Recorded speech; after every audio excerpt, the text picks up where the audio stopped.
Civil Rights in the 1920s versus Now by Demarcus Ford. Let us begin. UNIA. Founded by Marcus Garvey in 1914, the Universal Negro Improvement Association, or UNIA, was created to uplift the lives of African Americans through economic and political means. UNIA owned restaurants, stores, a printing plant, and other small local businesses, mostly in the New York City area. With the implementation of the Black Star Line, UNIA was able to use it for the trade of goods and the transportation of passengers to Africa. During his move to New York City, Garvey reached out to African Americans in the ghettos to garner more followers.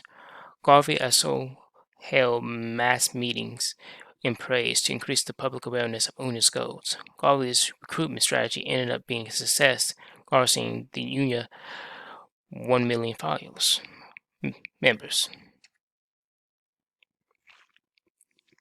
Who was Marcus Garvey, though? He was an eccentric pioneer of African American heritage. Marcus Garvey led a movement focused on the economic and political independence of African Americans.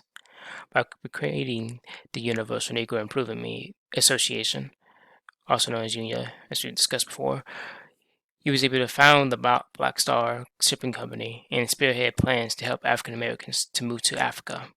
Marcus Garvey has an intricate legacy as a leader of poor and disenfranchised African Americans, but it's quite a unique one.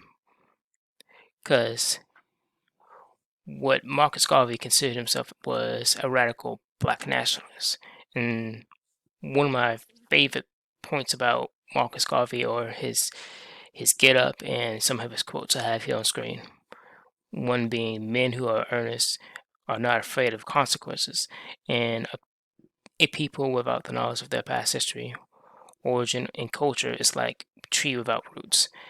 These two quotes speaks to Marcus Garvey's drive and his true beliefs about people of African American heritage being connected to their roots and being able to uplift themselves out of the situation that they found themselves within the 1920s, where African Americans were looked down on like as second-class citizens. Their approach on civil rights. While future leaders of civil rights movements opted to work within reforming America's view on civil rights to make everyone equal, Marcus Garvey and UNIA had a different view on what was beneficial for African Americans. UNIA's message of racial pride and separation from white society and immigration to African was distinguished it from other civil rights movements at the time, as you can imagine. Dozens of Exodus clubs formed with mostly rural communities. Approximately 700 black Arkansans immigrated to Libya. In addition, more than 2,000 black Arkansans left as missionaries to Africa in the 1980s and 1900s. But even with Marcus Garvey's imprisonment in 1925 and his death in 1940,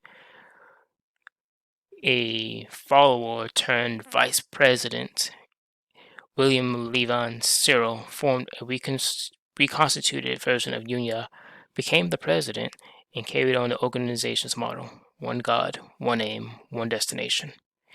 All this was in the hopes of delivering on the organization's promise of promoting African American prosperity.